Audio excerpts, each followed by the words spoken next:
And welcome back to our channel. So today in this video we are going to discuss about how to fix TikTok streaks not working. So without wasting much of our time, let's get straight into the video. So if your TikTok streaks feature isn't working, you can follow these simple and easy steps to make it happen.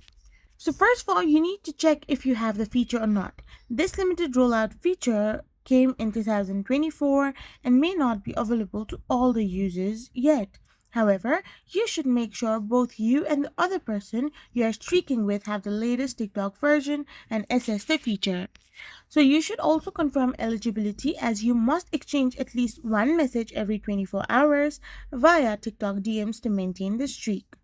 So the next fix is to go to your App Store and Play Store and search for TikTok. And once you're in the TikTok section, you can see for any updates that are available.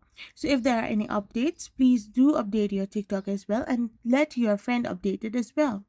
Otherwise, you can simply clear your cache of TikTok, and this will help you fix this problem of not getting the streaks.